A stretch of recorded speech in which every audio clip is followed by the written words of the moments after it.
de Medicina y Cirugía de la Universidad Latina.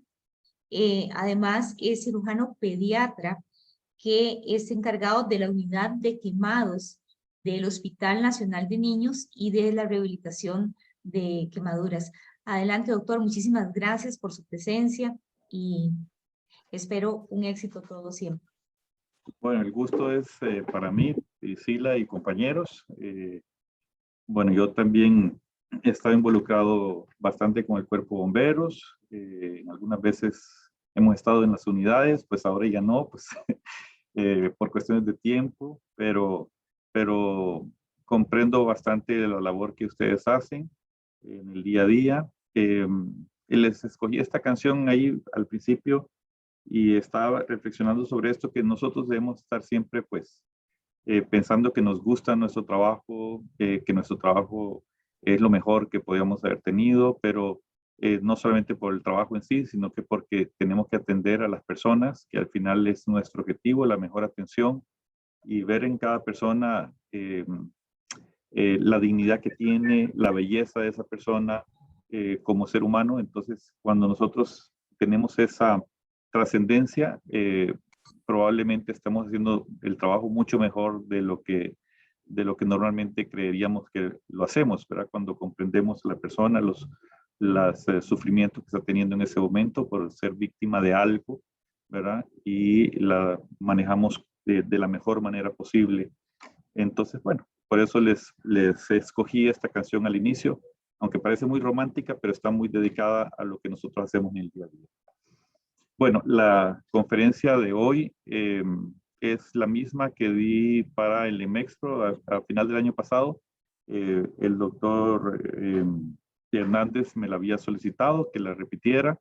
Entonces, pues con mucho gusto, pero por si ven ahí EMEXPRO, cuarto congreso, pues no estamos ahorita en el EMEXPRO, pero estamos trasladando algo de lo que vimos en esta ocasión. Y si alguien pues estuvo en esa conferencia, le pido mis disculpas porque sí me pidieron replicarla. No es una modificación de la conferencia, es exactamente la misma. Así que en el momento que ustedes quieran, comenzamos. Como yo tengo dos computadoras y solamente en una está la cámara, entonces si ustedes me ven que en algún momento que yo volteo a ver para otro lado, porque estoy viendo las pantallas. Entonces nada más me disculpan eso. Cuando ustedes digan, empezamos. Adelante, doctor. Ya están viendo mi pantalla. De momento, no. De momento, entonces vuelvo a compartir. En pantalla 1, presentación en México. Compartir. ¿Ahora? Ahora sí, doctor, nada más que aparece como en el lado moderador, ¿verdad? Ah, ok, entonces... Y ahora sí. Ahora sí. ¿Ya? Es el que está manejando la tecnología. Ah, no, es que... Es que, para ver, doctor, aparece como del lado que vos ves, ¿verdad? Digamos, del lado que él pone. Sí, pero tiene Ah, ok. Entonces dejo de compartir y vuelvo a compartir, no sé. Exactamente. La pantalla principal. No hay ningún problema. Ok, déjame ver. Compartir en pantalla 1, presentación de PowerPoint. Ahora. ¿Me dices? Sí se ve, doctor, pero únicamente que está como al lado de... Otra vez. Ponente. Uh-huh. Y déjame ver una cosa.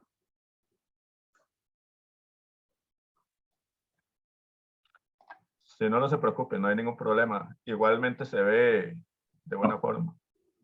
Espérate.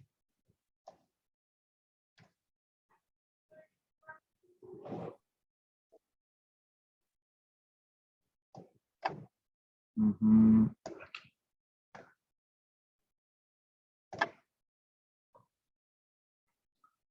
Ahora perfectos, sí. Ahora sí. Ya estamos listos. Listo, Ok, perfecto. Ok, ya. Bueno, vamos a entrar de una vez en materia. Vamos a hacer el abordaje del paciente gran quemado, pero por supuesto que puedo enfatizar en otros aspectos que ustedes quieran que toquemos. Bueno, vemos la realidad global, aproximadamente 11 millones de personas sufren quemaduras significativas por año. Esto quiere decir que reciben una asistencia en algún sitio, ¿verdad? Ya sea de menor complejidad o mayor complejidad, pero sí reciben una asistencia. Más de 180,000 muertos cada año, o sea que esto representa un problema de salud importante. En algunos países, obviamente, que es más grave por las condiciones que ustedes pueden ver ahí en pantalla, eléctricas, de hacinamiento, de malas prácticas en la rutina diaria de las personas. Generalmente, pues, lo que vamos a tener es países de bajo o mediano ingresos que van a ser los que están más afectados, ¿verdad? Y igualmente cuando uno ve este problema de quemaduras a nivel nacional, normalmente los sitios en que están con mayor vulnerabilidad social, económica, son de donde salen nuestros peores casos, nuestros peores pacientes con mayor gravedad. Otra de las cosas importantes es que las quemaduras representan una pérdida importante de años vida en función con las secuelas que producen la discapacidad en esa persona. Ya no solamente estamos hablando de discapacidad física, alguna articulación, sino que también la discapacidad y la alteración, la secuela emocional, el trauma, porque las quemaduras son parte del espectro del trauma. Y cuando hablamos de niños, ¿verdad? Donde tenemos una persona que está en formación, en crecimiento, adquisición de aprendizaje, esto puede ser especialmente serio. La mortalidad en quemaduras en niños menores de 5 años en ciertas zonas del mundo, que eso es lo que estamos tocando en los puntos anteriores, por ejemplo, en África duplica al resto del mundo, ¿verdad? Entonces, hablamos de esas condiciones específicas sociales o económicas propias de sus países, niveles de seguridad, protocolos, responsabilidades gubernamentales, etcétera, que promueven, o información de educación a la población que puede ser muy deficiente. Si hablamos de edad en las personas que son afectadas, pues sabemos que sí, siempre en quemaduras, los extremos de la vida son más vulnerables. Los adultos mayores o los niños pequeños tienen mayor vulnerabilidad en cuanto a la mortalidad o en cuanto a secuelas. Y estos factores regionales, África, región del Pacífico Oeste, pues tenemos una incidencia 20 veces mayores que en América. Imagínense, bueno, la problemática que tenemos en estos sitios. Los factores socioeconómicos que hemos hablado, el aspecto también de riesgo es la ocupación de las personas, ¿verdad? A que se dedican, y en esas ocupaciones, si tienen suficientes protocolos de seguridad para evitar lesiones, entre comillas, accidentales. El hacinamiento que hemos visto, las tareas domésticas con vicios de seguridad que están a veces muy instalados en ciertas culturas. También el factor de riesgo, pues el etilismo, el tabaquismo, para producción de llama, de fuego, que se descontrola porque tenemos un nivel bajo ya de control de nuestros actos, de nuestros razonamiento en algunos casos, o pues introducimos elementos de riesgo. En algunos países es especialmente importante este aspecto de agresión por medio de químicos.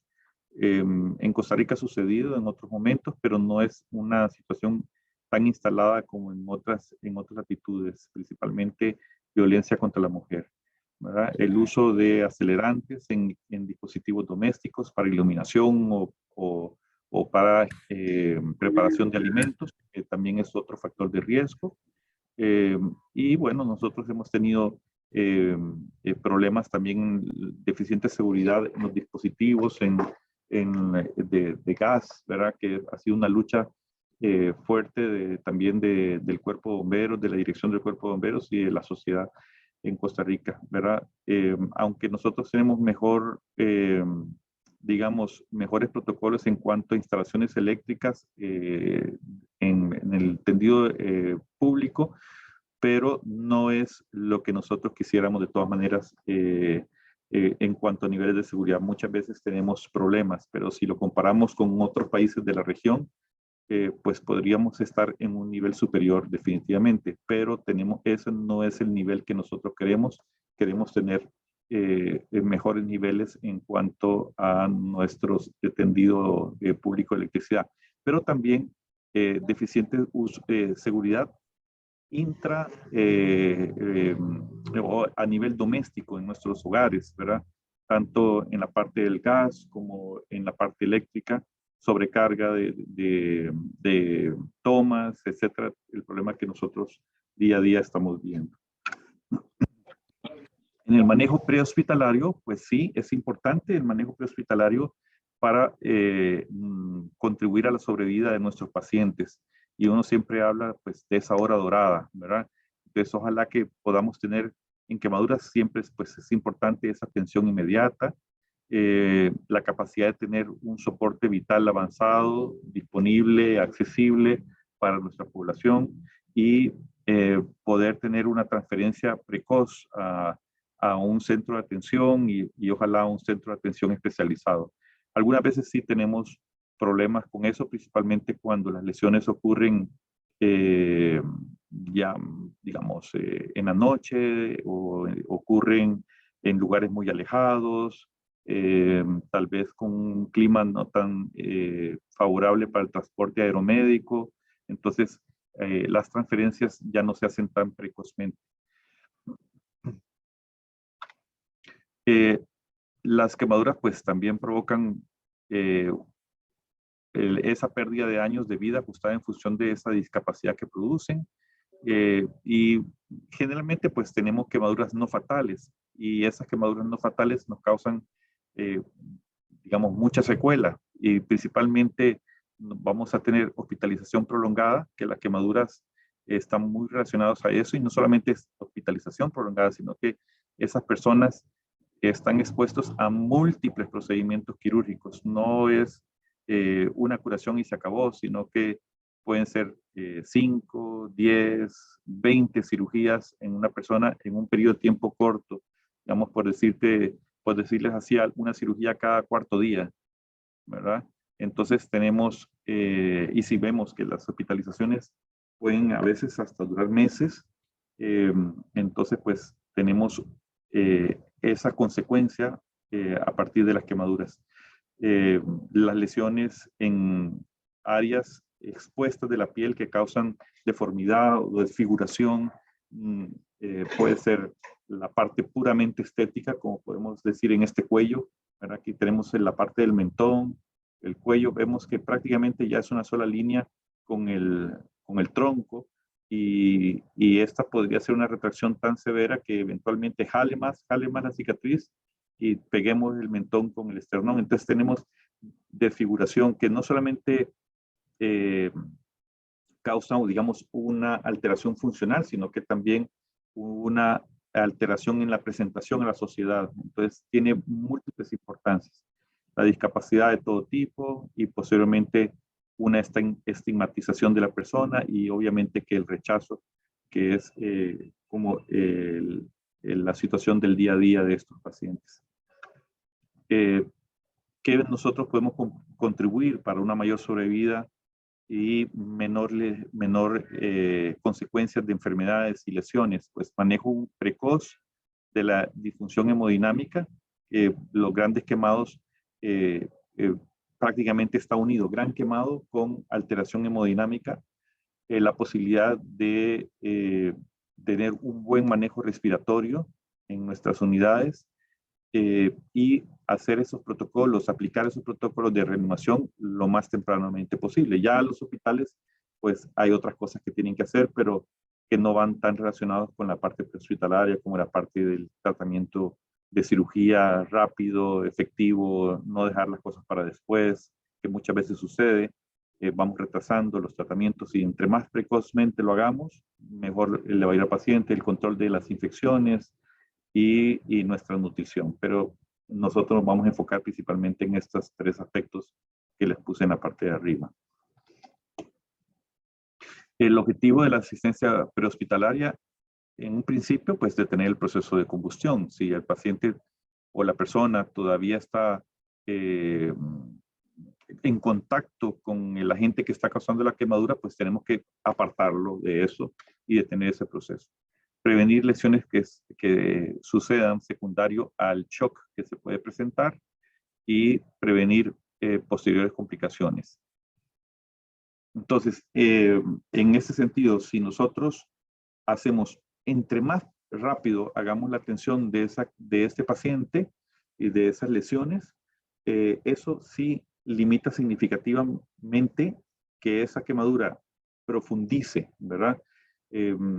Es muy diferente las consecuencias que pueden tener quemaduras superficiales que quemaduras intermedias o quemaduras profundas.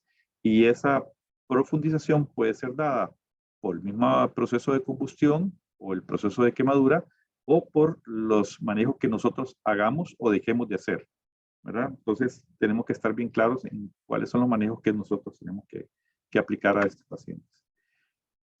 En la presentación inicial, pues lo que es prioritario es la atención del shock hipovolémico y ojalá que nunca suceda el shock de la obstrucción respiratoria alta, de la insuficiencia respiratoria, la hipotermia y el dolor severo, que son como los aspectos más importantes que nosotros vamos a ver en el gran quemado.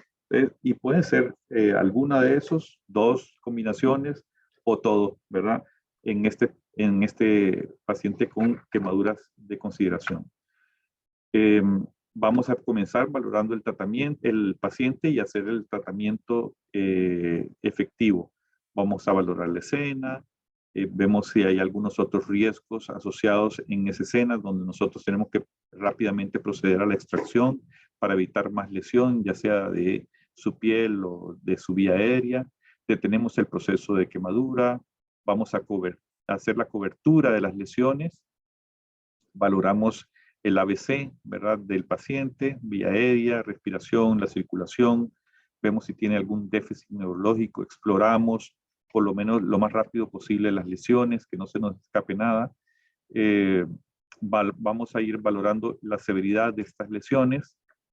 Tratamos de que las quemaduras tampoco nos opaquen cualquier otra lesión que podría estar oculta, porque muchas veces las quemaduras son muy impresionantes y no tienen que ser de cuerpo entero, ¿verdad? Pueden ser de un tórax, un miembro superior o la cara y nos enfocamos nada más en quemaduras y nos olvidamos que el paciente es un todo y que podría tener otras lesiones asociadas. Les digo siempre a mis compañeros y a los estudiantes, el paciente quemado, igual como el traumatizado que ustedes ven todos los días, cualquier cosa puede tener. Y no necesariamente producto del trauma o de la quemadura, sino que de cualquier dato de su vida previa, ¿verdad? De todo lo que ha sucedido desde su nacimiento.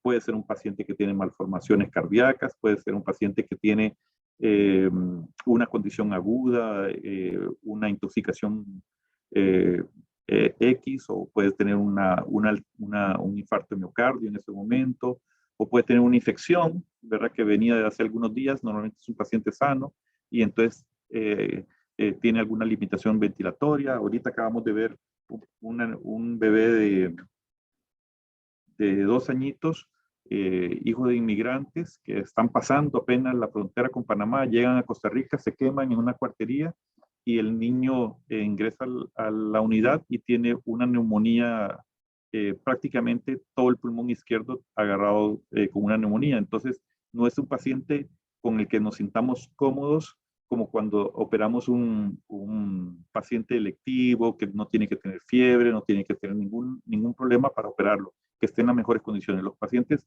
con quemaduras pueden tener cualquier condición que nosotros nos imaginemos, igual como cualquier traumatizado o cualquier lesión que ocurre en la vía pública. En el tratamiento, pues valoramos esa severidad, hacemos la reposición de los líquidos que el paciente necesita, hacemos la analgesia y hacemos una correcta comunicación, traslado y con una buena transferencia de los datos registrados. Significa que nosotros recolectamos esos datos que son importantes eventualmente para el que recibe el paciente para poder hacer algún manejo específico. Muchas veces la recolección en escena, solamente nosotros en la parte prehospitalaria, bomberos o alguna otra unidad de atención, lo va a poder lograr. Si no lo logra en ese momento, pues es un poco más difícil de que ya a nivel de los centros de atención puedan lograr esa recepción de información. Algunas veces con solamente ver una escena agarramos información que podemos transmitir y es importante hacerlo. Entonces, bueno, siempre los quemados tenemos que considerarlo como un paciente politraumatizado y hay que considerar cualquier otro mecanismo de lesión, ¿verdad? Traumas penetrantes, no penetrantes, caídas, aplastamiento, explosión. Podemos tener una quemadura por líquidos, pero es probable que el paciente tenga un aplastamiento porque fue un atropellado, ¿verdad? Y entonces tenga alguna otra lesión en órganos vitales. Entonces siempre hay que considerar otras lesiones que pueden estar tal vez no tan evidentes en ese momento, pero que se van a manifestar fuertemente y descompensar al paciente minutos después. Traumatismos craneales, hemorragias intracraneales que pueden comprometer la vida muy rápidamente y más rápidamente que la quemadura. Nuestro rol pues es reconocer esas condiciones asociadas, identificar la extensión del paciente en cuanto a la superficie corporal, identificar esa profundidad, tal vez ir transmitiendo por lo menos lo que vimos en ese momento. Cuando ya identificamos extensión y profundidad, si nos metemos más en el tema de las quemaduras, entonces podemos ir pensando en la severidad de ese paciente, aplicamos la reanimación. Es importante reconocer si el paciente tiene quemadura de vía aérea y cuál sería el manejo precoz y reconocer esos criterios de traslado, ¿verdad? Entonces, bueno, la causa de la quemadura, si es una quemadura por líquidos o si es una quemadura por fuego, es una quemadura por químicos, podemos tener algunos otros aspectos importantes asociados a esa causa y una diferenciación en la atención. Para el cálculo de extensión, pues ustedes normalmente han oído hablar de la regla de los 9, ¿verdad? Es muy fácil aprender. Prácticamente lo único que hay que aprenderse son 3 números, el 1, el 9 y el 18, ¿verdad?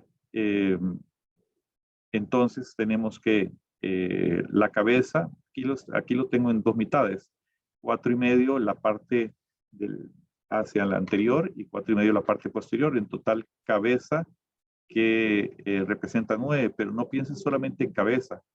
Cuando decimos en regla de los 9, es cabeza y cuello, es 9%, ¿verdad? Tronco anterior, que comprende la parte torácica y la parte abdominal, es 18%. Vemos ahí que se hace una división. Entonces podríamos decir la parte torácica 9 y la parte abdominal 9. Igual en tronco posterior, 18%, y podemos dividir 9 y 9. Más o menos ahí por una línea infraescapular podría ser la división hasta la parte de la línea que ya donde comienza la región glútea. En miembro superior es 9%, podríamos decir 4,5 la parte anterior, como está marcado aquí, y 4,5 la parte posterior. Cada miembro inferior es 18%, igual 9 y 9 anterior y posterior, ¿verdad?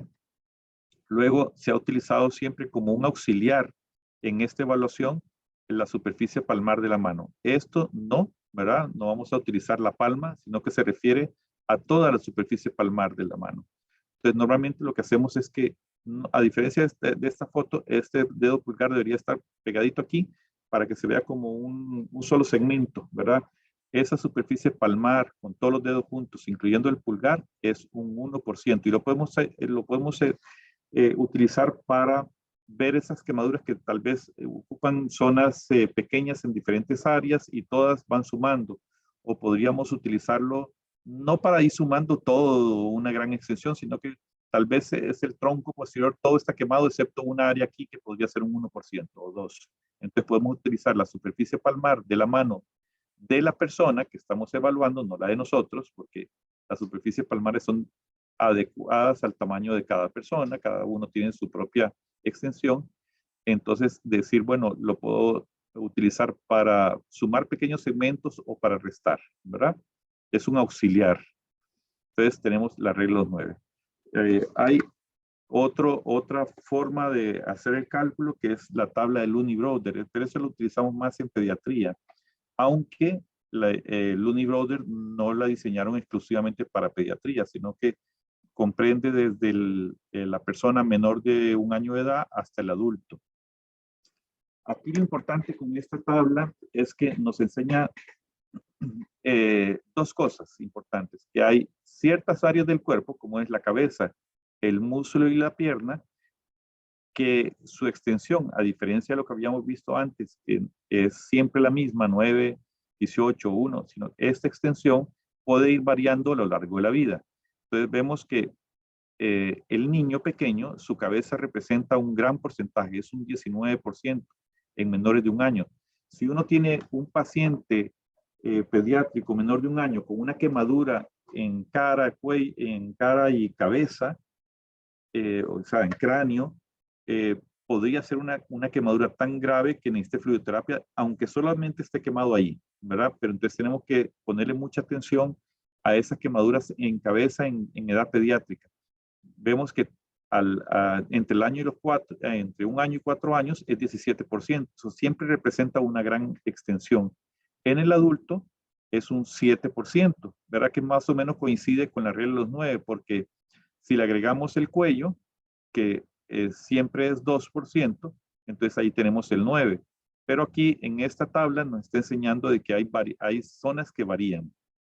Entonces, cabeza que va en disminución desde el 19 hasta el 7 a lo largo de la vida, muslo y pierna, que son otras áreas del cuerpo, pero que que se comportan de forma variable, que van aumentando a lo largo de la vida. Entonces ya vemos esa variación, aunque no es tan drástica como esta, pero sí es una variación a considerar. Ya todas las demás áreas del cuerpo son invariables a lo largo de la vida. Y si vemos, pues puede ser que nos ayude a conocer estas áreas no variables, cuánto valen, porque esto aplica para adultos y para niños. Entonces, si una persona está quemada del cuello, ya sabemos que es 2%.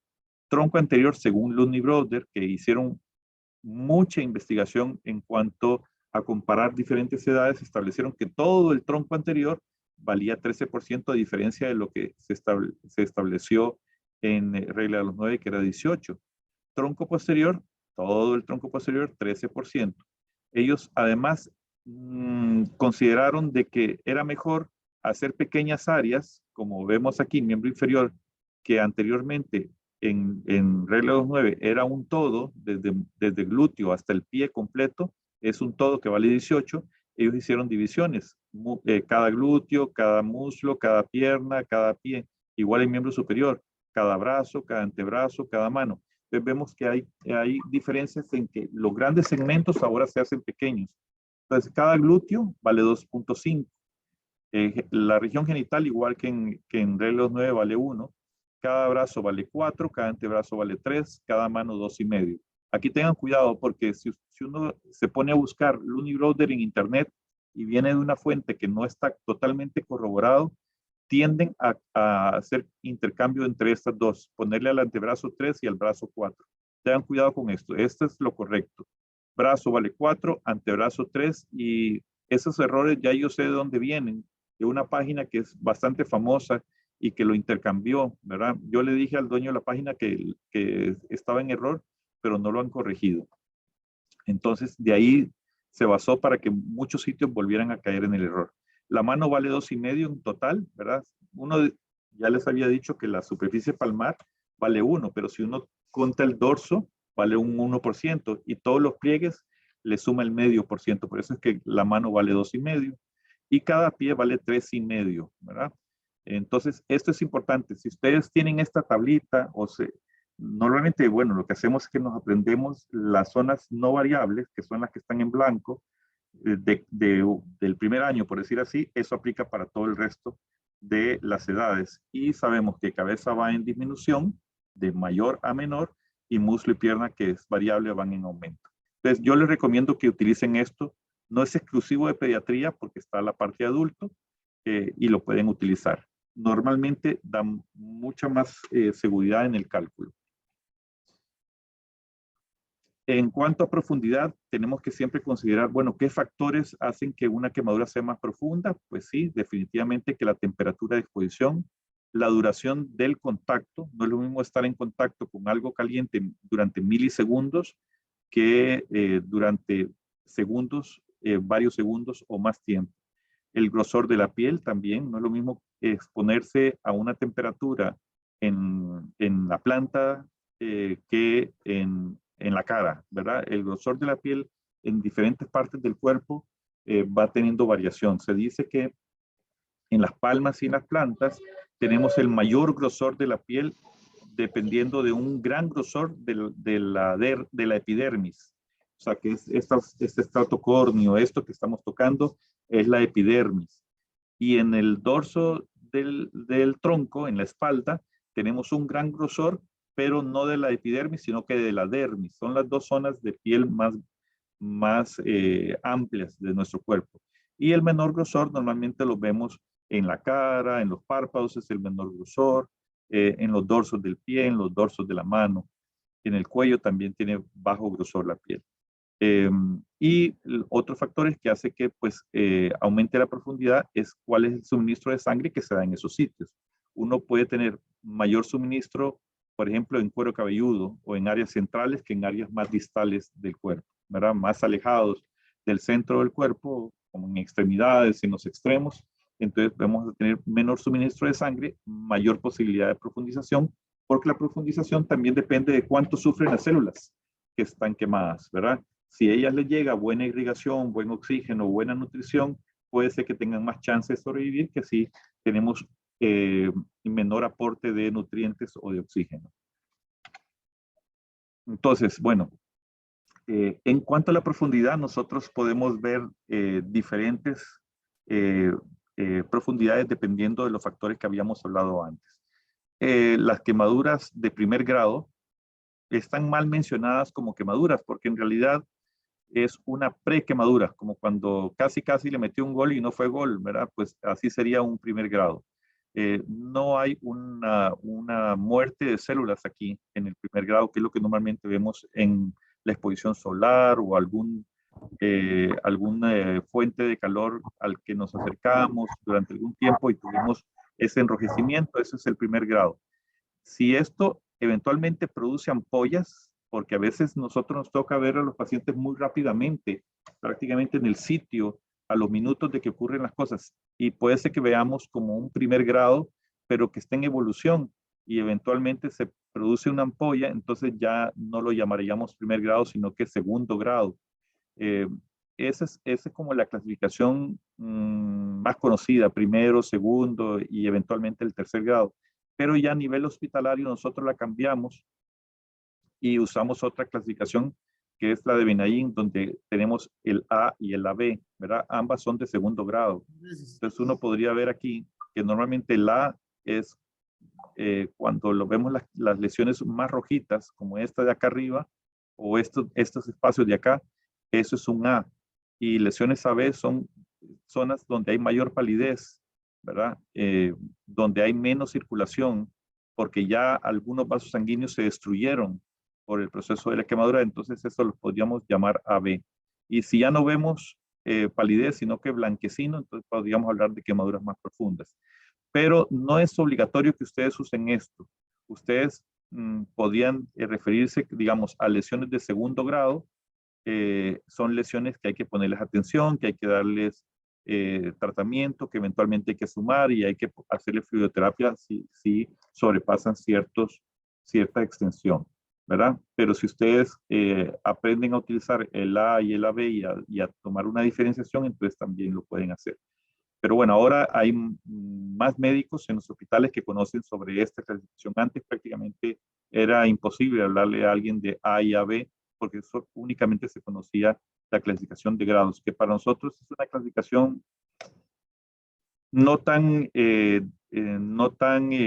apropiada porque involucra el primer grado y que muchas veces pues Incluso el personal médico cuenta esto dentro de la superficie corporal quemada, haciendo una extensión grandísima y haciendo fluidoterapia a pacientes que no necesitaban. Luego, pues tenemos las quemaduras de tercer grado, que son quemaduras en donde todas las capas de la piel están lesionadas.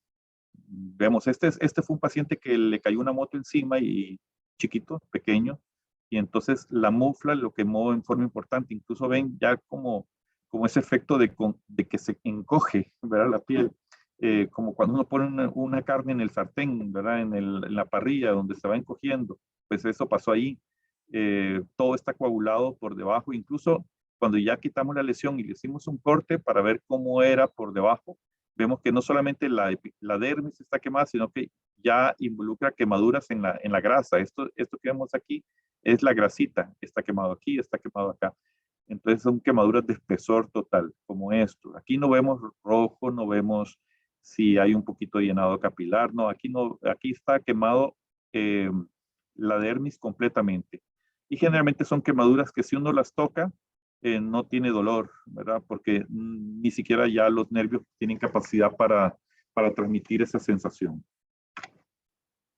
Si uno ve entonces la clasificación, y como les estuve hablando antes, vemos clasificación de Benaim A, B y B. Dolor, vamos a tener dolor intenso en la A, variable, poco, mucho, mediano dolor en la AB y generalmente indoloro la B, a menos de que tengamos una B que está todavía con algunas lesiones intermedias, entonces podrían ser dolorosas. Pero normalmente una quemadura B es indolora. El color rojo en la A, una palidez variable en la AB, blanca, marrón, café, negro en la B.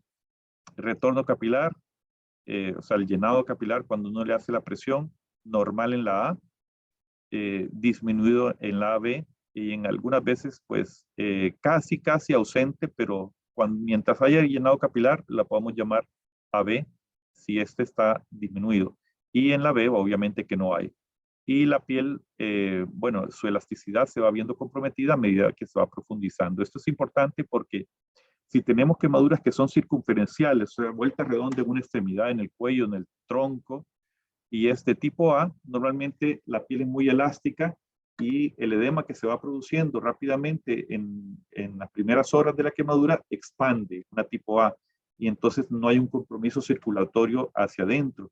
Pero cuando tenemos ya empezamos a tener compromiso en la elasticidad de la piel, porque las fibras elásticas se quemaron, esas están en la dermis, entonces ya la piel no expande el edema, sino que llega hasta cierto punto y de ahí el edema que se sigue instalando ya no expande más, empieza a comprimir hacia adentro y es donde vemos los problemas de torniquetes, por decir así, que produce las quemaduras circunferenciales en las extremidades y el compromiso circulatorio, ventilatorio, cuando la quemadura está instalada en forma circunferencial en el tronco.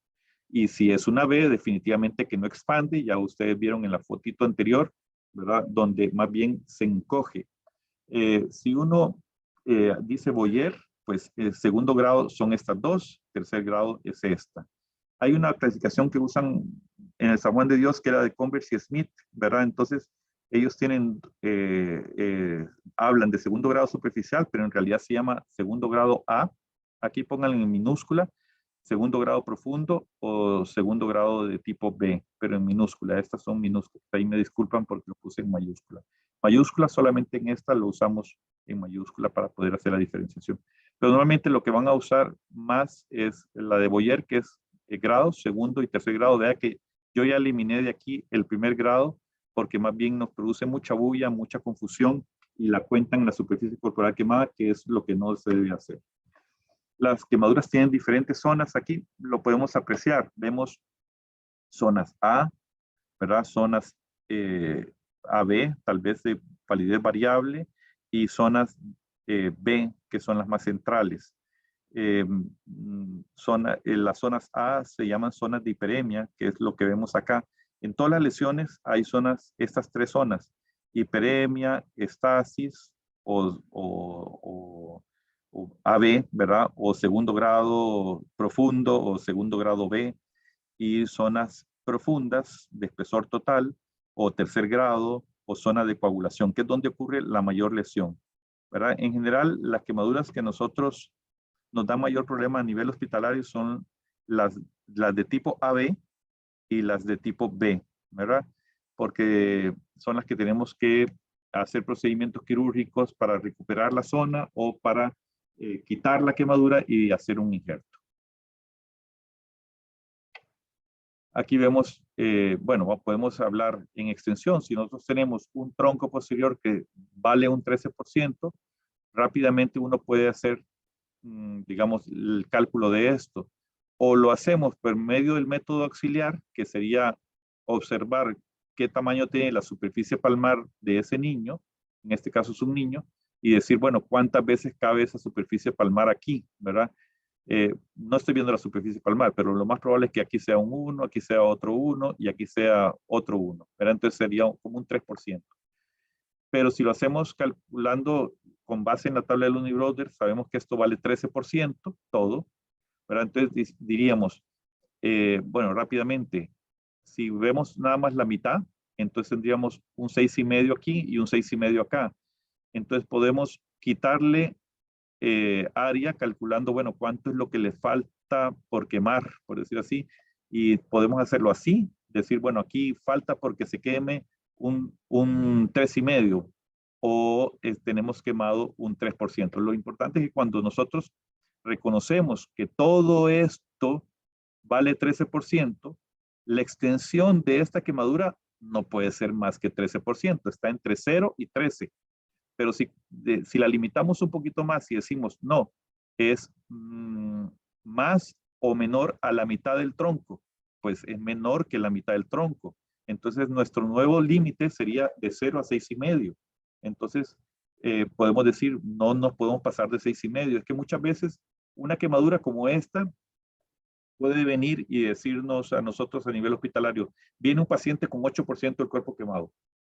Pues obviamente que no es un 8, porque tendría que ser menos de un 6,5, que es la mitad. Entonces, si nosotros no calculamos de acuerdo a una tabla conocida, entonces podemos caer en ese error, porque las quemaduras normalmente impresionan mucho, ¿verdad? Entonces, una persona podría ponerle un 10 a esto, porque no conoce que todo esto vale un 13 y que podríamos hacer una subdivisión aquí diciendo, bueno, 6,5 o menos, ¿verdad? Si conocemos la tabla de un Brother, podríamos fácilmente decir cuánto vale cada uno de estos pies, ¿verdad? Cada pie vale 3,5. Entonces, rápidamente, así como el chasquido de un dedo, decir, este paciente tiene quemado un 7% en total, ¿verdad? Pero si no conocemos la tabla de un Brother y decimos, bueno, el miembro inferior, cada miembro inferior vale 18, entonces tenemos que empezar a utilizar el método auxiliar, que es el de la superficie palmar, para decir cuánto vale cada pie. Pero si ustedes ya saben, por medio del Unibrother, que cada uno vale 3,5, pues es muy rápido y muy fácil. ¿Qué extensión tiene esto? En las conferencias que hemos presentado a este paciente a nivel médico, con un auditorio lleno de 300, prácticamente nadie dijo la extensión, ¿verdad? Les dimos unos minutos para que calcularan y prácticamente nadie acertó. Normalmente se van 5% para arriba o 10% para arriba. Uno puede decir, bueno, fácilmente, con solamente ver este paciente, puede ser que me impresione y yo diga, este paciente tiene un 20% de cuerpo quemado aproximadamente. Háganlo ustedes mentalmente y piensen ya cuánto tiene quemado. Pero si yo empiezo a calcularlo con evidencia, con buen conocimiento de lo que valen las tablas, siempre céfalo-caudal, que es como en orden, cada segmento, yo puedo decir cuánto vale este paciente. Si yo sé que el tronco anterior vale 13, ¿está quemado más de la mitad o menos de la mitad? Sería mi primera pregunta. Bueno, la línea media es aquí, ¿verdad? Aquí tengo un gran espacio que no está quemado, aquí tengo otro gran espacio que no está quemado. Si yo agarro esto de aquí, y digamos imaginariamente lo pongo aquí, y me sobra este pedacito de acá, lo voy a poner acá, yo diría que este paciente tiene menos de 6,5 en el tronco anterior. Vean cómo estoy yo haciendo el razonamiento. Menos de 6,5. ¿Cuánto menos de 6,5? Voy a quitarle 2. Este paciente tiene 4,5, o bueno, no vamos a quitarle tanto. Vamos a dejarlo en 5%. 5% tronco anterior. Vamos haciendo, recordando, 5%. Brazo derecho vale 4 en total. ¿Está quemado más de la mitad o menos de la mitad? Yo estoy hablando como pienso en esta forma para que ustedes entiendan mi forma de pensar. ¿Más de la mitad o menos de la mitad? Menos de la mitad. ¿Cuánto menos? La mitad sería 2. El valor va de 0 a 2. Pues vamos a ponerle un 0.5%, 0.75. Ya habíamos dicho 5% aquí más. Vamos a ponerle un 1 para que no quedemos tan bajos, pero pensando en los que pusieron más superficie. Es un 6%. Vamos a ver, miembro superior izquierdo. Brazo izquierdo, más de la mitad o menos de la mitad. Yo diría que menos de la mitad. Vamos a poner en 1,5. Ya hemos dicho 5, 6, 7,5. Antebrazo izquierdo vale 3% si fuera completo. Más de la mitad o menos de la mitad. Menos de la mitad. O sea que nuestro valor es menos de 1,5. Vamos a ponerle 1. Habíamos quedado 5, 6, 7,5. Más un 1, 8,5. Este paciente anda como entre 8,5 y 9%. ¿Verdad? Es muy difícil a primera vista pensar que este paciente tiene un 9%. Probablemente vamos a pensar que tiene un 15% y le vamos a poner fluidoterapia. Si yo le pongo fluidoterapia a este paciente, entonces vamos a hacer un edema excesivo, puedo causar problema respiratorio por edema de vía aérea. Además, vamos a causar más edema de la lesión y más profundización. Entonces vemos que esto es lo que normalmente vemos a nivel diario, ¿verdad? Quemaduras que no son un segmento completo, no es todo el tronco, sino que son segmentos variables. ¿Y cómo calculamos esto? Igual tenemos que ir pensando, bueno, ¿cuánto vale el muslo? ¿Es más de la mitad, menos de la mitad? Y ahí vamos haciendo la evaluación, ¿verdad? Igual con estos pacientes, ¿verdad? Uno diría, esto prácticamente es todo el tronco posterior en este caso. Y cuánto menos del 13%, entonces uno puede calcular tal vez un 1% aquí, 1,5, 2,5, tal vez si le quitamos 3%, pues quedaría en un 10. Un 10 el tronco posterior, tal vez un poquitito menos, un medio menos, 9,5 el tronco posterior. El glúteo vale 2,5. Bueno, ¿cuánto está quemado de ese glúteo? Podemos usar la superficie palmar, 1,5 tal vez.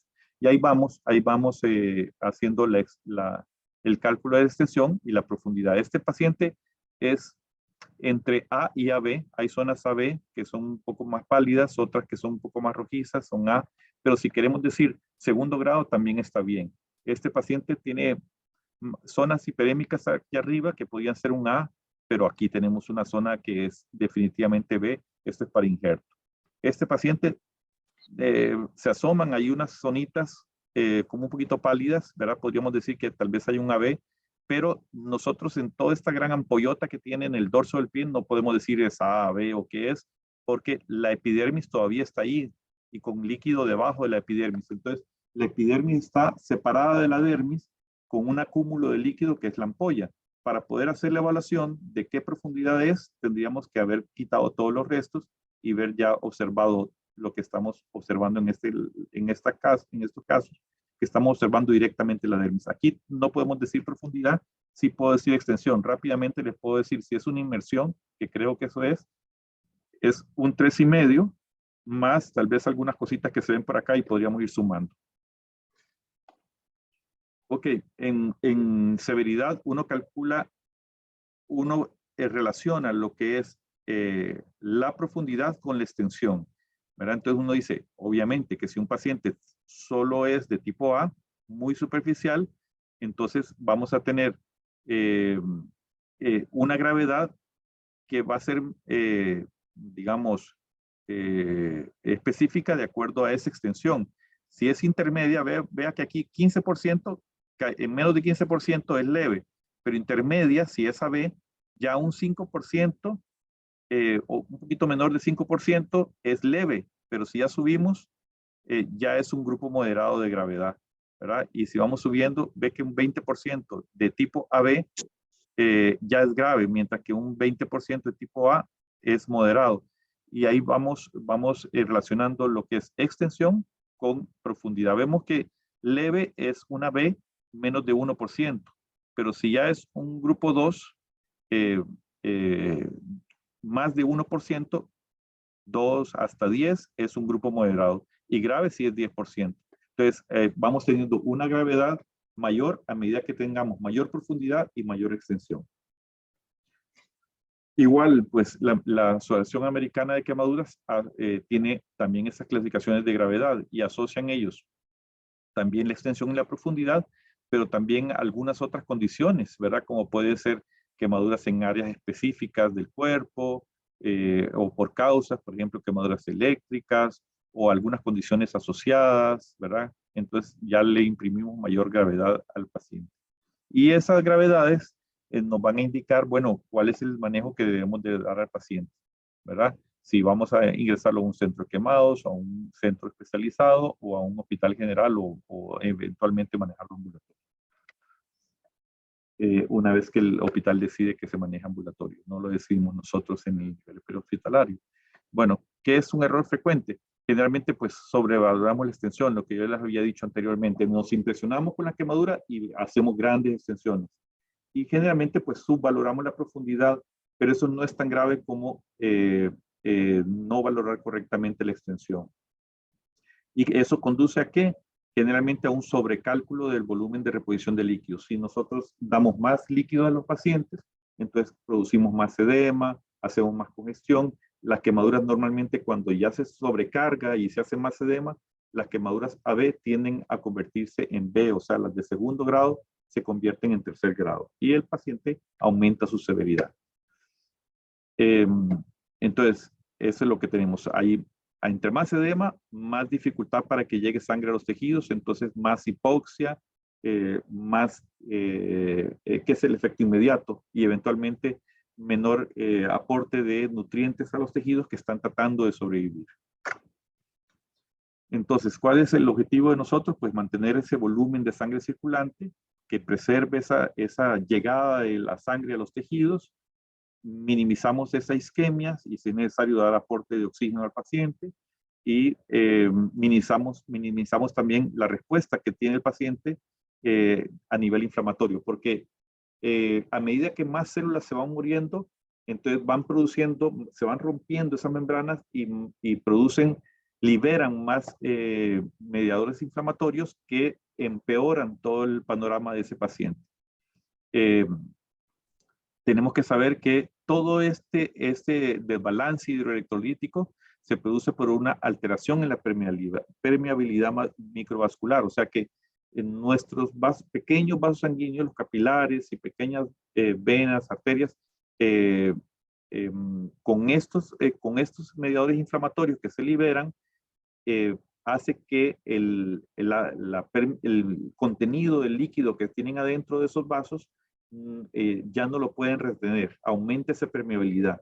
Normalmente siempre hay un poquito de permeabilidad en el funcionamiento normal de los vasos, pero cuando se exponen a tantos mediadores inflamatorios, se abren esos poros que tenemos en nuestros vasos y hace que el líquido salga, incluso arrastrando proteínas, lo cual es peor, porque al arrastrar proteínas, entonces se jala más líquido hacia afuera de los vasos y produce más edema.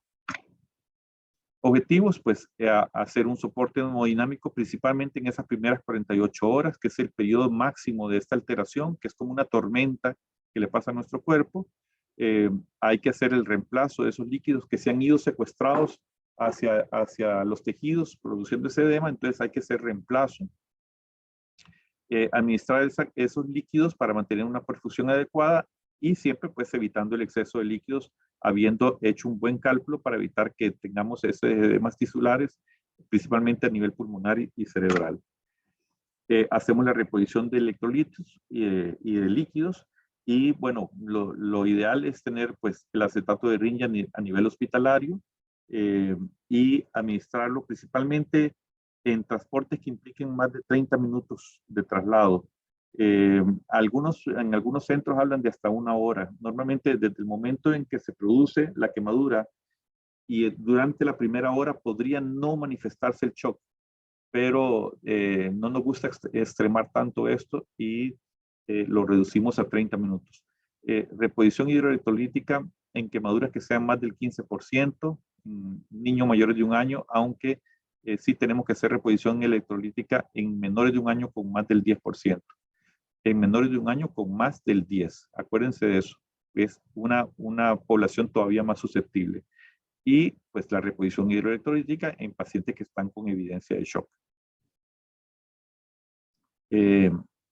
Si no tenemos al lactato de Ringer, pues podemos utilizar solución salina isotónica, suero fisiológico, pero bueno, hay que estar atentos porque si usamos grandes cantidades de ese líquido, podemos hacer que la acidosis empeore en esos pacientes, porque tiene gran cantidad de cloro, lo cual no sucede en el lactato de Ringer. Tenemos que colocar vía venosa en preferencia en zona no quemada, pero si las zonas donde usualmente colocamos las vías están quemadas, pues podemos utilizar zona quemada, pero generalmente vamos a tratar de utilizar una zona no quemada. Lo que se habla de a nivel prehospitalario, quemadura menor del 20%, una vía venosa periférica. Mayor del 20%, tenemos que tratar de conseguir 2 vías venosas periféricas si es posible.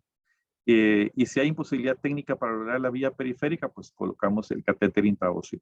Ya a nivel hospitalario, una vez que el paciente llega, y todo paciente que se necesita fluidoterapia, o sea, 10% o más en menor de un año, 15% o más en mayor de un año y adultos, nosotros tenemos como protocolo colocar 2 vías venosas periféricas y o un catéter central, ¿verdad? Pero siempre al menos 2 vías venosas periféricas, pero ya eso es a nivel hospitalario. ¿Qué fórmulas podemos usar? Pues mi recomendación a nivel prehospitalario es que sigamos usando la fórmula de Parkland. Nosotros a nivel pediátrico usamos la fórmula de Carvajal, pero es un poco más compleja y es difícil de calcular a nivel prehospitalario porque involucra pesar y medir al paciente la estatura para sacar los metros cuadrados. Entonces, esto no aplica para nivel prehospitalario a menos de que alguien haya hecho ya el cálculo correcto. Pero normalmente vamos a utilizar fórmula de Parkland, que es fácil, 4 por kilo por el porcentaje de superficie corporal quemada. Pero si es pediatría, entonces le vamos a agregar los requerimientos normales de líquidos. Pero bueno, esto normalmente ya es más de uso hospitalario y podemos comenzar con un Parkland clásico como es el 4 por kilo por porcentaje de superficie corporal. De todas maneras, el Parkland clásico hemos visto en nuestra experiencia en pediatría que normalmente tiende a dar, aunque calculemos correctamente la extensión y hagamos los cálculos matemáticos muy bien, tiende a dar siempre un poquito más de líquidos. Entonces, bueno, no hay problema si no le damos los requerimientos, principalmente en esas primera hora, por decir así. Y esto se calcula basado siempre tomando en cuenta la mitad en las primeras 8 horas de lo que nos salga en este cálculo y la otra mitad en las siguientes 16 horas, pero tomando en cuenta que las 8 horas cuentan no a partir del momento en que nosotros llegamos a hacer la tensión, sino que a partir del momento en que sucede la quemadura. Y normalmente nosotros podríamos no llegar en ese momento, sino que un tiempo después. Entonces, si ya pasó 1 hora, por ejemplo, el líquido, la primera mitad se la damos en 7 horas en vez de 8. Si ya pasaron 2 horas, pues se la damos en 6 horas en vez de 8. Pero normalmente cuando ya ha pasado más de 1 hora, el paciente ya está mostrando pre-shock o shock. Y entonces tenemos que hacer una reposición con bolos para atención del shock. Y después seguimos con la fluidoterapia. Obviamente que lo que se da en los bolos se le resta este primer monto que es lo que se da. A nivel hospitalario siempre tenemos como protocolo lo que le había dicho yo, 2 vías de grueso calibre y o catéter central, la sonda Foley y estar midiendo la diuresis de manera horaria para saber si estos líquidos que nosotros estamos administrando hay defecto o hay exceso. Situaciones que aumentan la necesidad de líquido, eso nos podemos presentar muy frecuentemente cuando hay lesiones asociadas, lesiones eléctricas de alto voltaje tienen aumento en la necesidad de líquido. Esta es la que por excelencia tiene aumento en la necesidad de líquido. La lesión eléctrica de alto voltaje, esto es apenas la punta del iceberg, esta extensión. Y normalmente el paciente eléctrico de alto voltaje se comporta como si tuviera una extensión máxima de quemadura que es 40%. Cuando uno calcula los líquidos, si el paciente en su extensión cutánea de piel quemada tiene más de 40%, no vamos a calcular la fluidoterapia ya con el total de quemadura, sino que nos quedamos en 40. O sea, si un paciente tiene 50, 60% de superficie corporal quemada, nos quedamos siempre en el cálculo del Parkland, siempre en 40% que sería aquí, ¿verdad? Este es el máximo que vamos a poner aquí. Y el eléctrico, aunque tenga tal vez aquí un 8%, 9%, tal vez vamos a decir que este paciente se va a comportar como si tuviera el 40% del cuerpo quemado, porque esta es apenas la punta de la lesión. El músculo está lesionado, muchos tejidos, la grasa también está lesionada y produce muchos mediadores inflamatorios que les mencionaba antes, que hacen un gran desbalance. ¿Cuándo aumentan también las necesidades de líquido? Si hay lesión por inhalación, ¿verdad? Normalmente si hay una quemadura de vía aérea nos aumenta cerca de un 12% más de superficie corporal quemada, pero de eso no lo vamos a contar nosotros dentro de la superficie quemada. No, nada más para que sepan que si yo tengo un paciente con un 10% del cuerpo quemado más quemadura de vía aérea, podría ser que ese paciente se comportara como que si tuviera un 20% del cuerpo quemado, y yo digo, qué raro, se está comportando como un 20%, está necesitando muchos líquidos, pero solo tiene un 10% de piel quemada, pero es que no estamos viendo la quemadura de vía aérea con nuestros ojos, nada más la estamos previendo de que podría tener esa lesión. Entonces, usualmente se comportan con más necesidad de líquidos si tenemos lesión por inhalación. Y si tenemos un mismo porcentaje, pero mayores profundidades, generalmente estos pacientes van a necesitar más líquidos que los que el mismo porcentaje, pero más superficiales. Lesión de vía aérea, ¿cómo vamos a sospechar? Siempre tenemos que tener ese alto índice de sospecha. La vía aérea en realidad es la gran tramposa, ¿verdad? Porque usualmente el paciente al principio no se presenta como un paciente que tenga lesión de vía aérea, a menos que ya nosotros ya estemos como avisados y empecemos a reconocer eso, siempre con exposición a fuego, a humo, a productos incompletos de la combustión o a llama, ¿verdad? Entonces, tenemos que sospechar, buscar esos signos, ¿verdad? Yo lo que les digo a mis estudiantes, a mis médicos, es piensen como tal vez encéfalo caudal desde la cabeza para abajo y luego las lesiones de otro tipo. Entonces, quemaduras de cejas, pestañas, vivirizas. O sea, que esa persona tiene que quemar los pelillos de la cara, me indica de que esa persona tuvo una exposición a calor, a llama y le quemó. Puede ser que esa persona, en el momento que tuvo esa exposición a la llama, haya hecho una inhalación súbita, en ese momento por el susto, por la llama, o puede ser que se haya cerrado, ¿verdad? Que no haya respirado. Si pasó lo segundo, no se quemó la vía aérea, pero si pasó lo primero, sí se quemó la vía aérea. Entonces, puede suceder de que una persona con solo esto tenga quemadura de vía aérea, principalmente vía aérea superior por exposición a un aire caliente que estamos inhalando. Quemadura de cara o cuello también. En el momento que tenemos exposición a esa llama, a ese calor y hacemos inhalación, entonces podemos tener quemadura principalmente de vía aérea superior. Vía aérea superior cuando tenemos exposición a aire caliente. Cambios inflamatorios en orofaringe, o sea, al abrir la boca, observamos hacia adentro que está rojo el paladar, que está rojo la pared posterior de la faringe. Eso lo podemos ver con la luz. Abro la boca, vemos rojo ahí adentro de la boca. Entonces son cambios inflamatorios en orofaringe, sí, aunque no haya carbón. Con solo ver cambios inflamatorios en orofaringe, ya es un signo de quemadura de vía aérea. Si el paciente tiene estridor, cuando respira, inhala, exhala, hay un sonido ahí, entonces pensamos que hay un edema ya de la vía aérea superior, de la laringe principalmente, que produce ese estridor. Difonía, pues también están inflamadas ya con edema las cuerdas vocales, entonces produce esa difonía y es un signo de quemadura de vía aérea superior. Esputo carbonáceo, ya la persona está tosiendo y sale con la flema, sale carbón, pues sí, definitivamente es un signo de quemadura de vía aérea inferior, principalmente relacionados no con inhalación de aire caliente, sino que con inhalación del humo, de los productos incompletos de la combustión. Lo de aquí arriba es más inhalación de aire caliente. Esto es más inhalación de producto incompleto. Alteración del estado de conciencia es como la más difícil, ¿verdad? Porque esto puede ser hipoxia, puede ser trauma de cráneo, puede ser infarto de miocardio, puede ser intoxicación, etcétera. Pero siempre pues tenemos que sospechar que principalmente lo produce la hipoxia y por eso sospechamos lesión de vía aérea. Quemadura vuelta redonda en tórax, principalmente las que son de tipo B. Ese es definitivamente que tenemos que hacer un abordaje de aseguramiento de la vía aérea en quemaduras circunferenciales tipo B. Pero ojo con los que no son tipo B, los que son AB pueden producir una alteración de la ventilación porque es como un chaleco que no se mueve, que no permite la expansión del tórax y rápidamente van a hacer hipoxia. Entonces hay que hacer aseguramiento de la vía aérea y puede ser difícil ventilar, incluso con la vía aérea bien asegurada y dándole al ambú, ¿verdad? En una quemadura de tipo B, de tórax o de tipo AB. Quemadura en espacio confinado, eso nos habla un poco más de inhalación de producto incompleto de la combustión, aunque si nos acercamos a una llama podríamos tener también quemadura de vía aérea superior. Aquí en espacio confinado es tal vez de los peores, ¿verdad? Porque tenía un edema generalizado de toda la vía aérea, porque el humo, los productos incompletos entran y salen de la vía aérea donde ha estado inhalando. No solamente pueden producir la intoxicación, la quemadura, sino que también la intoxicación.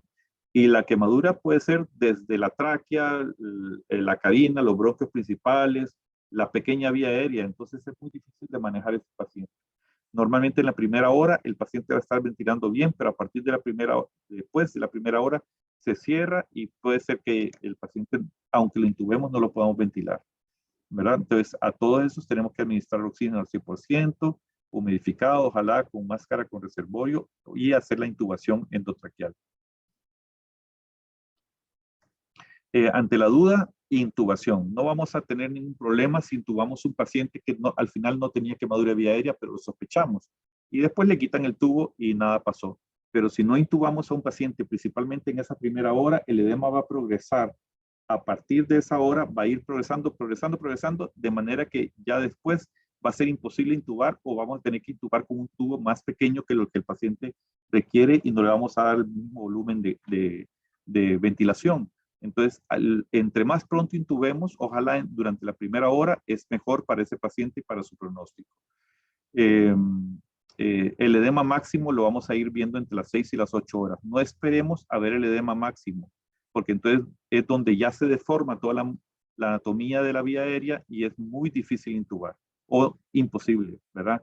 Incluso hacer tricotiroidotomía o en el hospital ya traqueostomía va a ser prácticamente imposible porque toda la vía aérea está edematosa. Entonces no hay que permitir que haya una demora en esa decisión. La relación entre la apertura oral y el diámetro de la laringoscopia. En el gran quemado, pues existe una disminución de la apertura bucal y no vamos a poder hacer normalmente el movimiento para poder tener una mejor visualización.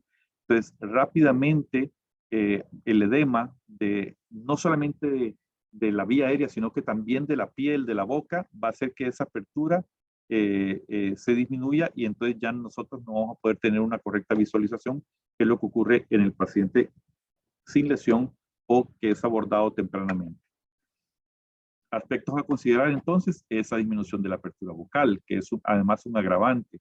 El edema de la vía aérea que se va a ir haciendo progresivo. La propia técnica de intubación que va a ser más dificultosa. Y algunas, pues, la experiencia del operador. Por supuesto que hay gente que intuba en un 2x3 y hay otras personas que no tienen tanta experiencia, ¿verdad? Entonces, pues hay que tener cuidado con eso. Entre más temprano lo hagamos, menos problemas vamos a tener. Entonces, la lesión de vía aérea, ya se lo expliqué, puede ser por arriba de la glotis, eso es por aire caliente, o por debajo de la glotis, principalmente por producto incompleto de la combustión. Pero también tenemos que siempre pensar en que ese producto incompleto de la combustión que causa quemadura de vía aérea también puede causar una absorción de ciertos productos como es el monóxido de carbono o el cianuro y causarnos intoxicación. El monóxido de carbono, como ustedes saben, pues lo vamos a ver principalmente originario de productos orgánicos, la madera, el papel y el cianuro de productos sintéticos, inorgánicos como ciertos plásticos, PVC y otros componentes más de tipo sintético. También en hidrocarburos vamos a ver cianuro asociado con monóxido de carbono. Pero bueno, al final de cuentas tenemos que pensar en las dos cosas, en la hipoxia, en la alteración del estado de conciencia, no solamente por quemadura de vía aérea, sino que por una posible combinación con intoxicación. La intoxicación con monóxido de carbono, pues la podemos detectar nosotros un poco más fácilmente con los RAD57 que normalmente tenemos en nuestras unidades. Entonces, bueno, esto ya es parte de lo mismo. Si nosotros tenemos más extensión de piel quemada, más lesión de posibilidad de que tenga quemadura de vía aérea, pero no me juego el chance. Si yo tengo lesión de cara, aunque sea una pequeña extensión por fuego directo con llama, tengo que ir sospechando ya quemadura de vía aérea. Quemaduras, generalmente vamos a tener quemaduras extensas y profundas, exposición a fuego, más frecuente en el sexo masculino y requieren intubación temprana. Si yo tengo una quemadura de vía aérea, la mortalidad me incrementa en 6 veces. Bueno, aquí es un poco lo que hemos hablado, ¿verdad? Hay diferentes agentes. Si es quemadura de vía aérea inferior, ustedes saben de que el humo, normalmente que estamos respirando, puede contener cientos o miles incluso de partículas químicas diferentes, dependiendo de la combinación de elementos que están en combustión, ¿verdad? Si es en un hogar, pueden haber combinación de elementos orgánicos e inorgánicos, sintéticos, entonces podemos tener diferentes nombres en los químicos que estamos inhalando. Algunos causan una lesión diferente que a otros, algunos la lesión la tenemos inmediatamente, otras la lesión la vamos a tener incluso el segundo día podemos tener lesión por otros productos que en el principio no se manifestaron, pero que estaban adheridos ahí. Pensemos que la quemadura de vía aérea entonces es una quemadura química. Cuando nosotros hacemos abordaje de una quemadura química, ¿qué hacemos? Hacemos el lavado, ¿verdad? Hacemos la limpieza, pero en vía aérea esto no es tan fácil a menos de que ya esté con atención hospitalaria. Nosotros no podemos hacer lavado de vía aérea y quitarle el químico, por mataríamos al paciente. Pero tenemos que pensar que es una lesión que es muy evolutiva, igual como sucede con los químicos en la piel, que al principio se ven de una manera, en horas después se ven de otra manera, al día siguiente se ven de otra manera. Así es la quemadura de vía aérea por producto incompleto de la combustión. Es muy evolutiva, muy variable y depende muchas veces de los químicos a los cuales estuvieron expuestos. Lesiones a multinivel, aquí ya vemos pues incluso esta gran lesión hizo que se acumularan los detritos, se acumularan las secreciones, porque todos los cilios que normalmente expulsan las secreciones se fueron con la injuria, con la lesión, y entonces se acumula. Entonces, ¿cómo va a ventilar un paciente con esta clase de tapones? ¿Verdad? Es imposible hacerlo ventilar. La intoxicación con monóxido de carbono, nada más acuérdense, esto es parte del día a día de nosotros. Normalmente vamos a tener sintomatología que va en crecimiento de acuerdo al porcentaje que tengamos de carboxihemoglobina, el nivel de intoxicación, que comienza normalmente con dolor de cabeza, que va aumentando, la cefalea va a ser intensa, y entonces ya eso nos va a ir indicando, ¿verdad? La cantidad de posible carboxihemoglobinemia que tiene, pero eso lo podemos ver fácilmente con el RAD57 y en tiempo real. Pero si nosotros tenemos de 5 a 10, pues tendríamos que, sería una intoxicación leve, moderada, y ya aquí más para arriba de moderada, severa o fatal y grave y fatal. Entonces, ahí vamos a tener aumento del dolor de cabeza, y ya después viene la desorientación, las náuseas, los vómitos, irritabilidad, mareos, taquipnea, coma, convulsiones y muerte. Recordar que si nosotros administramos oxígeno rápidamente, entonces la vida media del tóxico, que el oxígeno es el antídoto, se reduce en forma drástica. Veamos que si nosotros le damos oxígeno al 21%, que es básicamente el aire ambiente, entonces reducimos tenemos a 4 horas, pero si damos al 100%, 60 minutos. Y si hacemos cámara hiperbárica, 20 minutos la misma intoxicación, ¿verdad? Entonces tenemos que dar oxígeno al 100%. Esa es ¿cómo se llama? El antídoto de la intoxicación con monóxido de carbono. Siempre considerar la combinación de monóxido de carbono con cianuro, ¿verdad? paciente desorientado, confuso, coma, sospechar intoxicación de ambas, o de una o de la otra, el oxígeno interfiere, pues, básicamente en el transporte de oxígeno, el monóxido de carbono en el transporte de oxígeno a los tejidos, y el cianuro interfiere más bien en la utilización de ese oxígeno. El paciente que está intoxicado con cianuro, digamos que solamente tiene esa intoxicación, le llega oxígeno por medio del transporte hacia los tejidos, pero no entra el oxígeno a los tejidos. No lo puede usar a nivel celular, aunque tenga buena cantidad de oxígeno a nivel sanguíneo.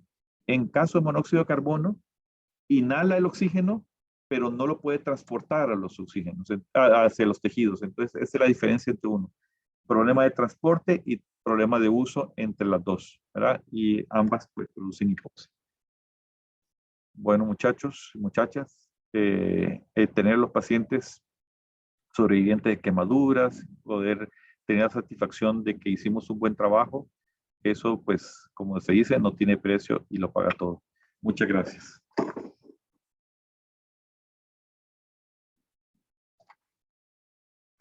Bien, doctor, agradecerle mucho su ponencia. Vamos a ver si Perdón que tenemos... me pasé un poquito, pero bueno, creo que hubo un atraso al inicio. No hay ningún problema, vale más que la pena el estar escuchándolo, doctor. Vamos a ver si tenemos algunas consultas en la cajita de preguntas. Aquí hay un par de consultas. Dice don Johnny Núñez, 9% de cabeza, y cómo vemos el porcentaje de la vía respiratoria, ¿qué porcentaje le damos? No hay forma de calcular la vía aérea. Lo que normalmente les expliqué es que cuando tenemos una quemadura de vía aérea completa, ¿verdad?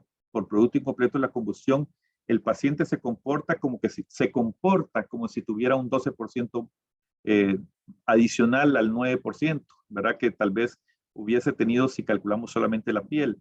Pero no hay una fórmula que nos diga, paciente quemadura de vía aérea, súmele 12, porque es imposible, ¿verdad? Calcular cuánto está quemado de vía aérea, ¿verdad? Si es solamente la tráquea, a menos que hiciéramos una endoscopía, ¿verdad? Pero normalmente no hay, digamos, una fórmula que nos dice póngale tanto por quemadura de vía aérea, solamente que uno tiene que ir sospechando de que podría ser que ese paciente se comportara en algún momento con choque hipovolémico, aunque tenga una cantidad de piel quemada que normalmente no va a producir eso, ¿verdad? O que va a estar en pre-shock, ¿verdad? Que va a empezar con esas taquicardias y que va a necesitar un poquito más de líquido. Es ese paciente que normalmente, digamos, le ponemos una fluidoterapia, calculamos correctamente, digamos que el paciente tiene un 25%. Le calculamos bien, ¿verdad? 2 personas incluso lo calcularon y las 2 personas dijeron 25. Pero además tiene quemadura de vía aérea y estamos viendo que a pesar de que calculamos bien los líquidos, que le calculamos bien la fluidoterapia, que la abordamos tempranamente, tiene una diuresis baja y sigue teniendo diuresis baja y diuresis baja. Entonces, uno dice, ojo, tiene quemadura de vía aérea. Podría ser que se estuviera comportando como una lesión de verdad de vía aérea y necesitamos más.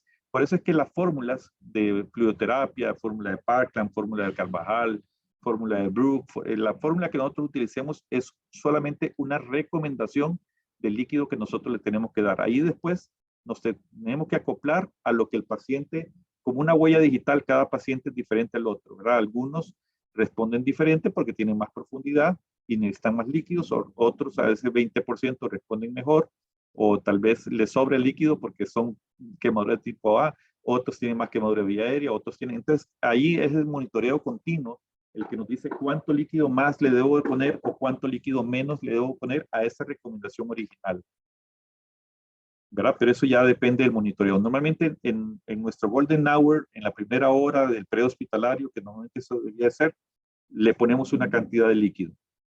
Y ya después vamos acoplándonos a nivel hospitalario en esas variaciones que podrían suceder.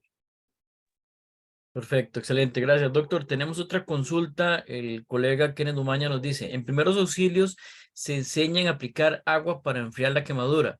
¿Qué tan prudente es mojar al paciente sin caer en la hipotermia? Ah, ok. Muy bien, Kenneth. Sí, enfría, retira y cubre. Son los primeros auxilios. Enfría, retira y cubre. Pero nosotros no le decimos a la población, no haga el enfría si tenemos una extensión de tanto. Primero porque la población no sabe de extensión. Incluso a veces entre nosotros que estamos relacionados con salud, no sabemos de extensión. Entonces, no decimos nosotros, no haga enfriamiento si la extensión es tanto, ¿verdad?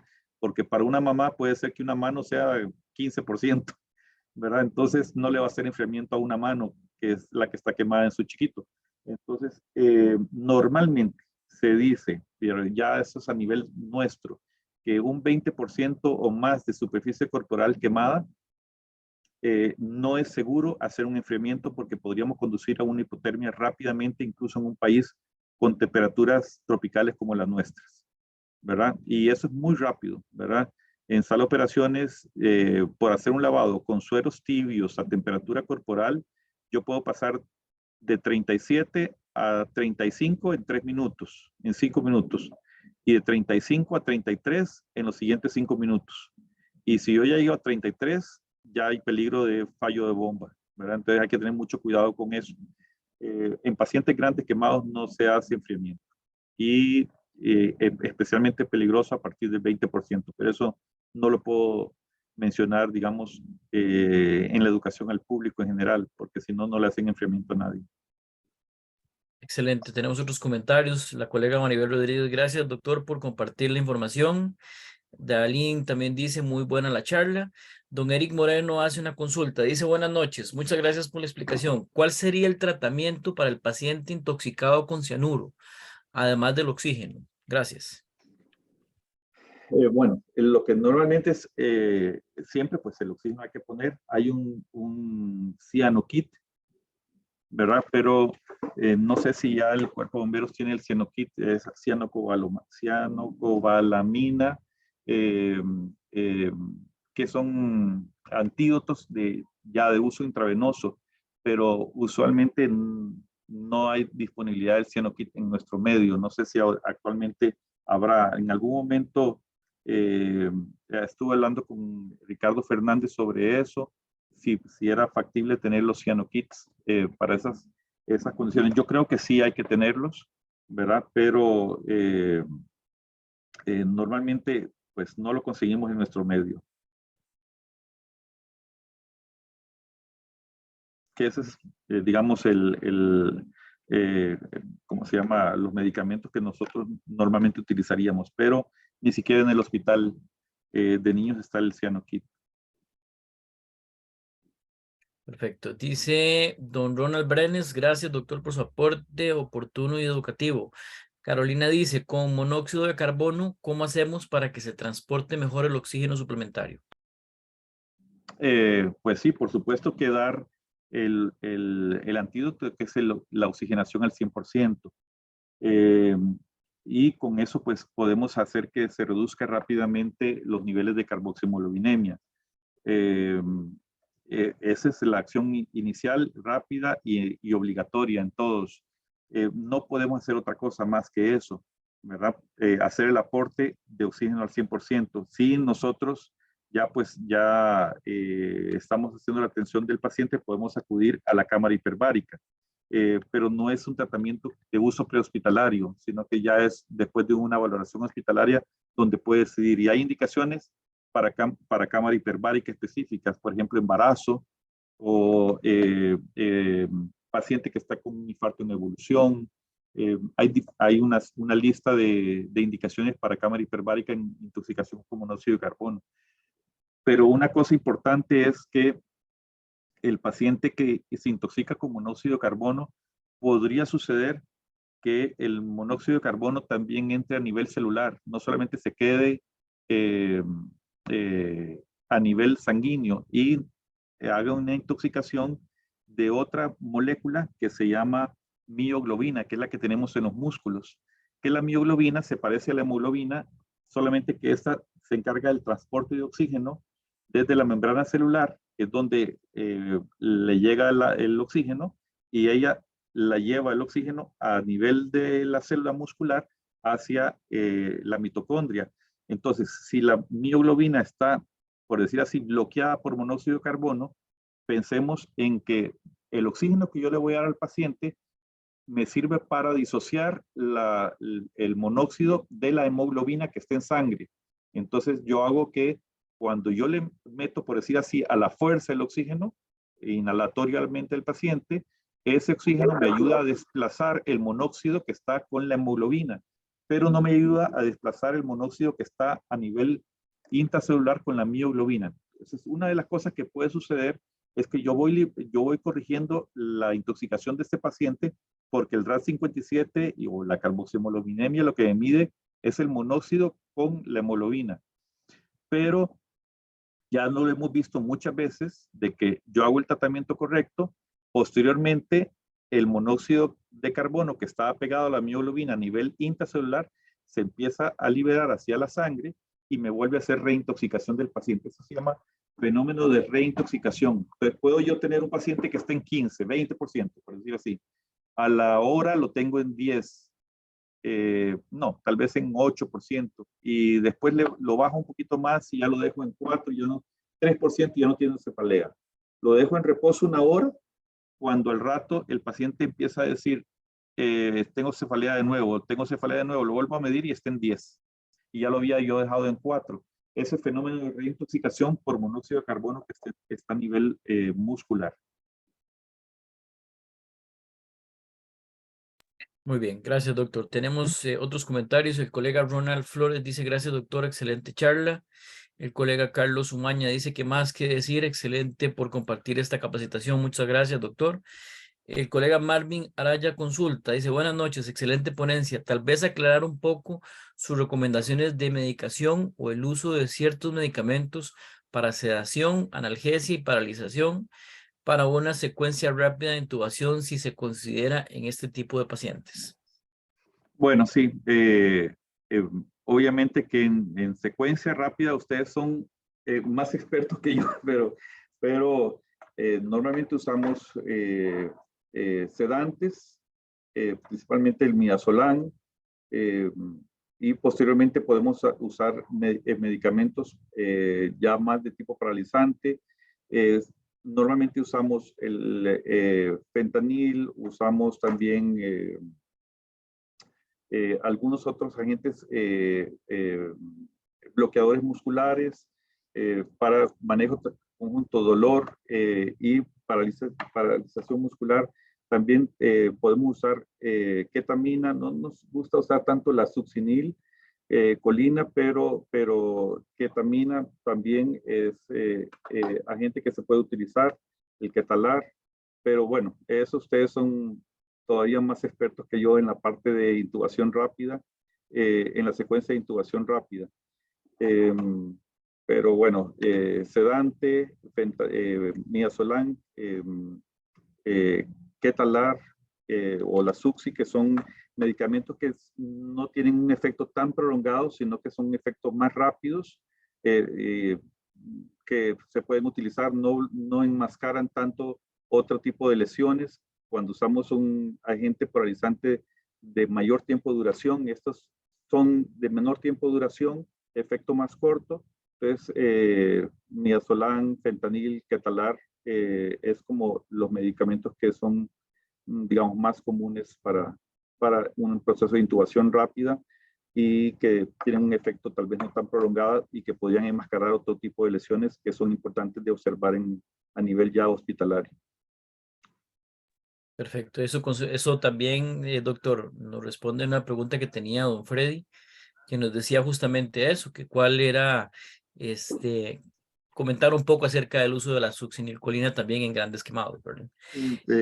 Generalmente no es uno de los medicamentos preferidos, aunque algunos artículos hablan que la succi se puede utilizar en un primer momento, pero bueno, yo lo tendría como con precaución. Algunos dicen que no hay un desbalance tan importante en la parte de las concentraciones de potasio, pero a mí me da siempre un poco de duda y tratamos de no utilizar en aplastamientos o en quemaduras extensas. Muy bien, excelente. Nos pregunta el colega Víctor AC, con respecto a cubrir las quemaduras, ¿se recomiendan las gasas? ¿Cuáles superficies corporales quemadas se podrían irrigar y uso de mantas térmicas? Sí, las superficies corporales, acuérdense que la irrigación, otra vez, la irrigación no sirve no sirve si ya pasaron más de 15 minutos posterior al al momento de contacto, porque la piel ya se enfrió espontáneamente. Entonces, la irrigación es para enfriar la piel, no para controlar dolor ni para ninguna otra acción. En los estudios se demostró de que aplicando una fuente de calor a modelos animales, ¿verdad? Yo leí ese estudio, pero perdón para la gente que es amante de los animales, pero bueno, leí ese estudio y decía que midieron la temperatura y el modelo animal registró la misma temperatura que tenía antes de la quemadura a los 5 minutos post quemadura. Entonces, un enfriamiento, diría yo que después de 15 minutos de haber ocurrido el evento, de haber ocurrido el contacto, ya no tiene ningún sentido, ¿verdad? Entonces, en ese momento, pues, si queremos hacer un contacto con líquidos, sería nada más para limpieza. Pero si estamos haciendo una atención prehospitalaria, yo no perdería tiempo en una limpieza. No creo que estaría indicada.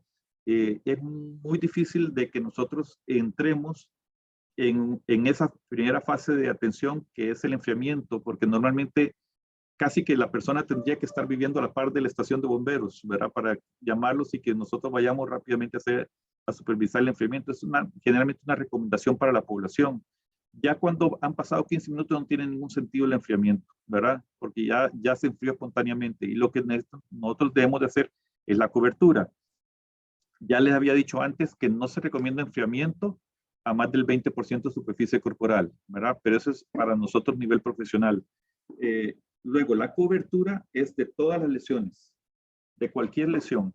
En lesiones pequeñas, principalmente la cobertura va a estar destinada a evitar más dolor o contacto con superficies que puedan producir contaminación y posteriormente infección. En quemaduras más grandes, que abarcan más superficie corporal, la cobertura va más orientada no solamente a eso que les dije antes, sino que también prevenir la hipotermia, ¿verdad? ¿Y qué vamos a utilizar?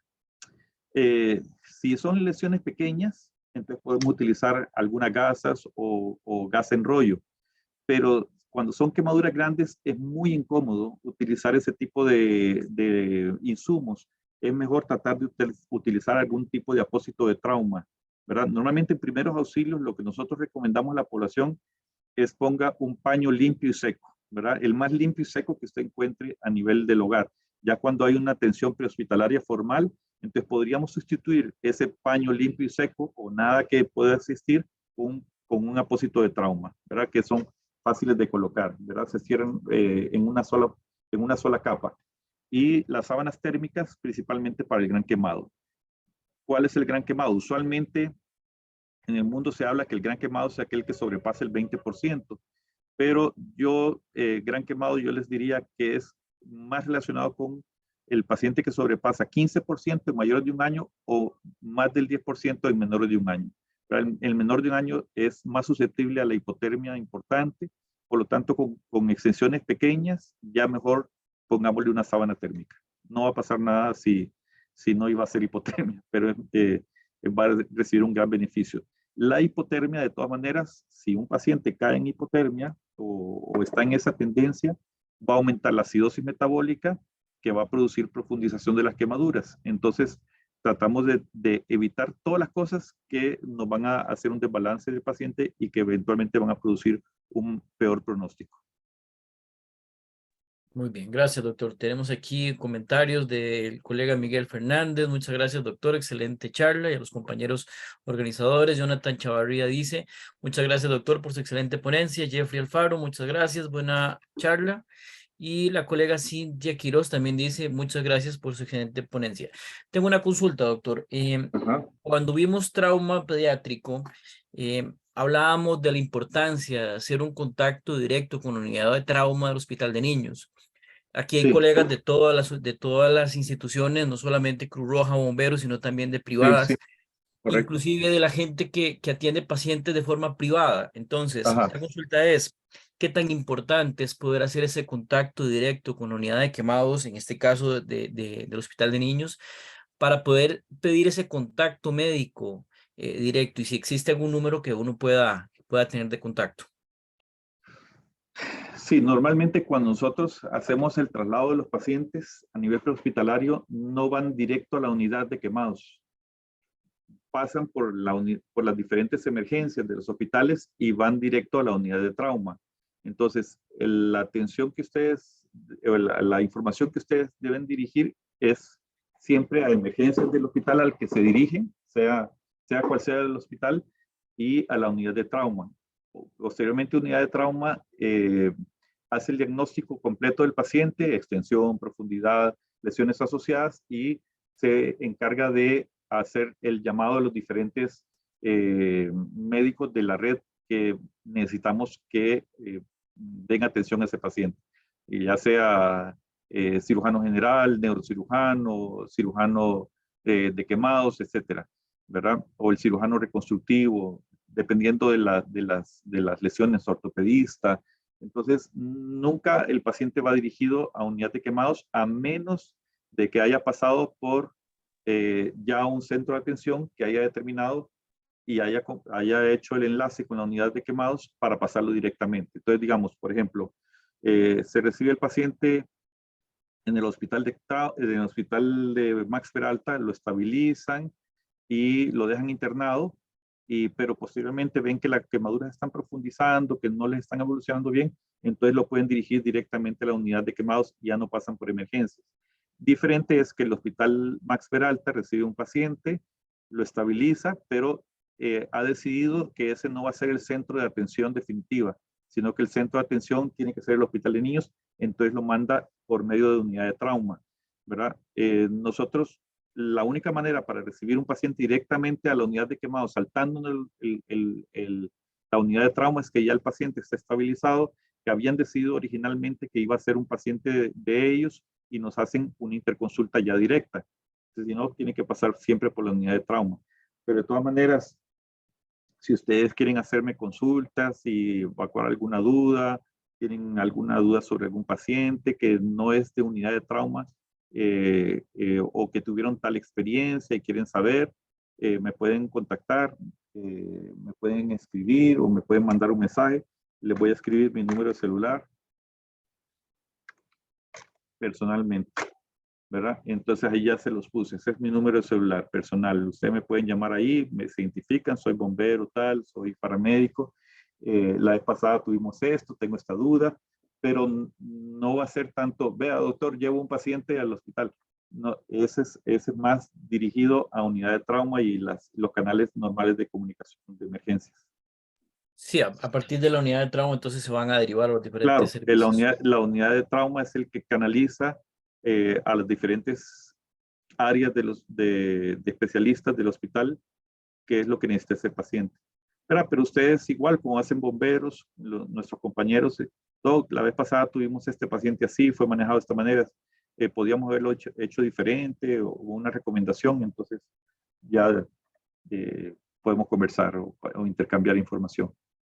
Excelente. Tengo una última consulta, doctor, por parte del compañero Kenneth Umaña. Dice, en una quemadura eléctrica se dice que se debe sumar un 40% más a esa extensión que uno observa. ¿Qué tan real es esto? Es correcto, Kenneth, está bien.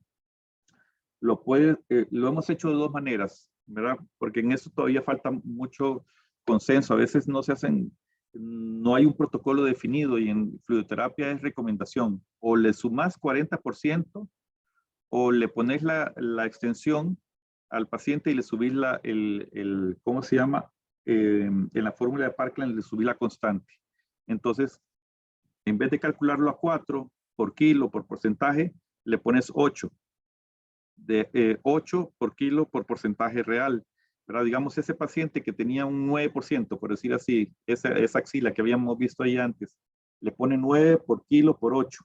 Esa es una manera. O otros grupos hacen, dejan la constante en 4 por kilo por 40. ¿Verdad? Hay dos formas. Normalmente nosotros lo que hacemos es que usamos la constante correcta sin subirla y le ponemos 4 por kilo por 40. Muy bien, perfecto. Doctor, muchísimas gracias de verdad por todo el apoyo que usted nos ha brindado y por esta gran explicación que tenemos de las quemaduras y del manejo como tal de este paciente quemado. Lo dejo con Alonso para que hagamos el cierre de la charla del día de hoy, pero muchísimas gracias por atendernos, de verdad, doctor. Con mucho gusto. Excelente, muchas gracias y buenas noches. De verdad, colegas, creo que ha sido una ponencia maravillosa que, replicando la experiencia que tuvimos en el MXPO, me parece que hoy inclusive se hicieron nuevas preguntas, ¿verdad, doctor? Entonces, Sí, sí, no más sí, preguntas. En el sí, MEXO fueron se hizo menos. un abordaje más personalizado y más afín a la gestión de paramédicos, ¿verdad? Porque muchas veces, como se maneja una gran audiencia y las preguntas son seleccionadas, pero hoy sí pudo haber esa oportunidad de interactuar. Entonces, maravillosa oportunidad, doctor. Agradecerle muchísimo.